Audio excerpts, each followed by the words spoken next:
Welcome you all to learning era. तो आज हम बात करेंगे IGNOU JET expected result date के बारे में कि कब तक आ सकता है आपका रिजल्ट। इससे पहले हम एक वीडियो बना चुके हैं, इसके अंदर हमने डिस्कस किया था IGNOU JET expected cut off. तो वो भी हमारे चैनल के ऊपर जाकर देख सकते हैं, नहीं तो आपको वो वाला वीडियो एंड स्क्रीन के अंदर ही मिल जाएगा।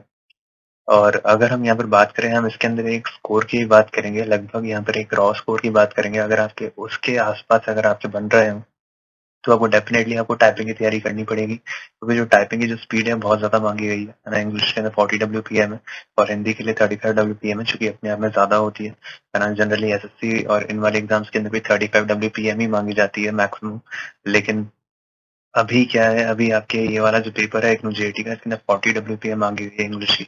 तो हम इसके अंदर एक रॉ स्कोर को देखेंगे, अगर आपके उसके आसपास अगर आपके बन रहे हैं तो आपको डेफिनेटली आपको टाइपिंग की तैयारी करनी चाहिए, है ना। क्योंकि हो सकता है आपका हो जाए और फिर आपको टाइम नहीं मिलेगा इतना, क्योंकि जनरली इतना टाइम नहीं देते हैं वो। जब रिजल्ट आता है और फिर टाइपिंग की जो डेट होती है, उस लिमिटेड टाइम के अंदर आप टाइपिंग नहीं सीख सकते, या अगर आपकी स्पीड बहुत कम है तो आप उसको नहीं बढ़ा सकते 40 WPM तक। अब एक बार आगे चलने से पहले हम ये देखते हैं कि लगभग हम जो यहाँ पे प्रेडिक्ट करते हैं उसकी लगभग यहाँ पे एक्यूरेसी कितनी रहती है। तो हमने यहाँ पर चैनों की हम रिजल्ट डेट भी बताई थी। तो हमने यहाँ पर बताया था कि लगभग यहाँ पे 15 जुलाई के आसपास आपका रिजल्ट आएगा, और यहाँ पर 14 जुलाई को यहाँ पर रिजल्ट देखने को मिला था। उसी तरीके से हमने यहाँ पर ये भी प्रेडिक्ट किया था कि ईपीएफओ एसएससी का एग्जाम और ईपीएफओ स्टेनो का एग्जाम यहाँ पर जुलाई एंड के अंदर शुरू होगा, नहीं तो यहाँ पर अगस्त एंड से आपके यहाँ पर शुरू हो जाएंगे। तो वो भी एक्चुअली में देखने को मिला था, है ना। एक्चुअली में जो आपके यहाँ पर एग्जाम थे वो यहाँ पर स्टेनो के 1 अगस्त को रखा गया था, और जो एसएससी का एग्जाम था यहाँ पर अगस्त के अंदर ही रखा गया था, जो अभी भी चल रहा है। तो जो ऐसा हमने यहाँ पर बताया था वैसा ही यहाँ पर हुआ।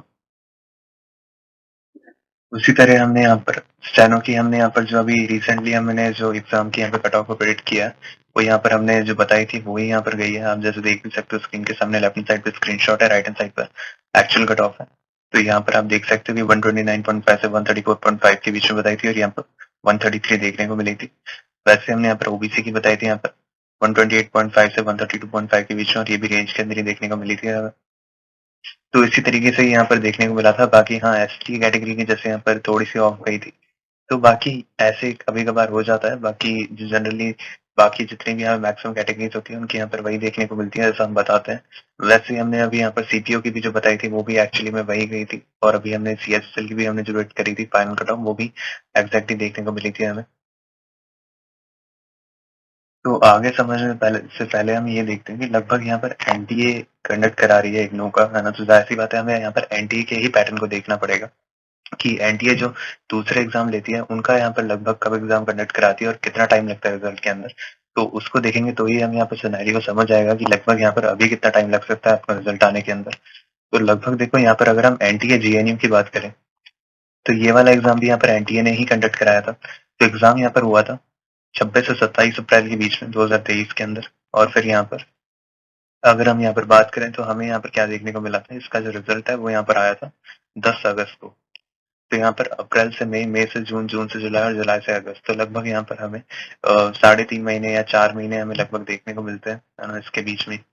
तो लगभग आप ये देख सकते हो कि इतना टाइम जनरली लेती है यहाँ पर एनटीए। कोई भी यहाँ पर टायर वन का भी एक जो एग्जाम होता है उसको कंडक्ट करने के बाद यहाँ पर रिजल्ट देने में लगभग इतना टाइम लेती है यहाँ पर एनटीए। अभी हम एक और एग्जाम्पल देखते हैं उसी के लिए। उसी तरीके से यहाँ पर एनटीए डीयू की अगर हम बात करें यहाँ पर नॉन टीचिंग पोस्ट की, तो यहाँ पर देखो क्या फॉर्मेट था। यहाँ पर जो एग्जाम की जो डेट थी यहाँ पर 16 से 19 मार्च की थी, ठीक है। और यहाँ पर अगर हम बात करें कि लगभग यहाँ पर कब तक यहाँ पर आंसर की आई थी, वो भी यहाँ पर देख सकते हो, है ना। यहाँ पर आंसर की आने में भी थोड़ा टाइम लगा था। और अगर हम उसी तरीके से यहाँ पर बात करें कि यहाँ पर रिजल्ट कब तक अवेलेबल हुआ था, यहाँ पर रिजल्ट अवेलेबल हुआ था 4/7 को। तो यहाँ पर तीसरे महीने से यहाँ पर 7वें महीने तक आप देख सकते हो कि लगभग यहाँ पर टाइम लगा था रिजल्ट आने में, है ना, एग्जाम कंडक्ट होने के बाद। अब अगर हम ये देखें कि NTA IGNOU JET expected result date आपका कब तक आ सकता है रिजल्ट, तो उसके लिए देखो यहाँ पर सबसे पहले हम ये देखते हैं कि यहाँ पर जो आपका एग्जाम कंडक्ट हुआ था वो हुआ था यहाँ पर 31 जुलाई को। उसके बाद अगर मैं यहाँ पर बात करूँ तो आंसर की आपकी यहाँ पर अवेलेबल हुई थी 12 अगस्त को, और हमने भी इसी के आसपास ही डेट बताई थी आपको कि लगभग यहाँ तक आप आंसर की आ जाएगी, और एक्चुअल में वहां तक आ भी गई थी।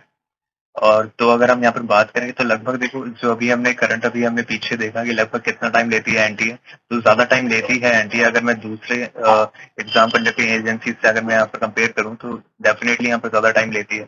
उसी के बेसिस पे हम यहाँ पर बात करें तो देखो यहाँ पर अगर हम उस बेसिस पर बात करें तो यहाँ पर लगभग लास्ट वीक ऑफ अक्टूबर से यहाँ पर फर्स्ट वीक ऑफ नवंबर के बीच में यहाँ पर रिजल्ट आपको देखने को मिल सकता है। मानता हूँ यहाँ पर काफी देर लग रही है, लेकिन जनरली जितना टाइम यहाँ पर एनटीए लेती है हमने उसी के बेसिस पर ही प्रेडिक्ट किया है, क्योंकि हर एक यहाँ पर एग्जाम कंडक्टिंग एजेंसी का यहाँ पर अलग होता है यहाँ पर लुकआउट, है ना। तो हमें उसको देखते हुए ही यहाँ पर समझना पड़ता है कि लगभग यहाँ पर क्या रह सकता है ना। तो हमारे अकॉर्डिंग यहाँ पर लास्ट वीक ऑफ अक्टूबर से नहीं तो यहाँ पर फर्स्ट वीक ऑफ नवंबर के बीच में आपको यहाँ पर अपना रिजल्ट देखने को मिल सकता है। अब हम यहाँ पर बात करते हैं IGNOU JET expected cut off की। हम यहाँ पर बात नहीं करेंगे, एक रॉ स्कोर की बात करेंगे हम, कि अगर मान लो आपके अगर इसके आसपास भी अगर बन रहे हैं तो आपको डेफिनेटली आपको टाइपिंग की प्रिपरेशन करनी है, क्योंकि टाइपिंग के अंदर स्पीड मांगी गई है वो कम नहीं मांगी गई है। 40 WPM की मांगी गई है इंग्लिश के अंदर, हिंदी के अंदर 35 WPM की मांगी गई है, जो कि अपने आप में बहुत ज्यादा स्पीड होती है। तो आपको उसको पहले से ही प्रिपेयर करना पड़ेगा। तो एक रॉ स्कोर की यहाँ पर बात करें कि लगभग यहाँ पर अगर आपके यूआर से 98 +3 या -3 बन रहे हैं तो उसको डेफिनेटली प्रिपेयर करना है, और अगर इससे ऊपर बन रहे हैं तो डेफिनेटली आपको तैयारी करनी ही करनी है ना। और अगर मैं यहाँ पर बात करूँ ओबीसी कैटेगरी के अंदर यहाँ पर तो 97 +3 या -3 वालों को भी यहाँ पर प्रिपरेशन करनी है। यहाँ पर -3 इसलिए भी लेकर चल रहा हूँ क्योंकि देखो डेफिनेटली यहाँ पर किसी को नहीं पता होता कि यहाँ पर किसका यहाँ पर सिलेक्शन हो सकता है, किसका नहीं हो सकता है ना। लेकिन फिर भी यहाँ पर आगे काम ही आती है वाली टाइपिंग की, जो आप यहाँ पर प्रिपरेशन करोगे उससे। अगर मैं यहाँ पर बात करूँ ईडब्ल्यूएस कैटेगरी की तो यहाँ पर 97 +3 या -3, एससी कैटेगरी के अंदर यहाँ पे 89 +3 या -3, और यहाँ पर एसटी कैटेगरी के अंदर यहाँ पे 83 +3 या -3 आपको यहाँ पर प्रिपरेशन करनी ही पड़ेगी अगर आपके इतने बन रहे हैं तो। ऐसी ही और वीडियोस पाने के लिए हमारे चैनल को सब्सक्राइब कर सकते हैं, हमारे साथ टेलीग्राम चैनल पे भी जुड़ सकते हैं। इसका लिंक आपको डिस्क्रिप्शन सेक्शन के अंदर मिल जाएगा।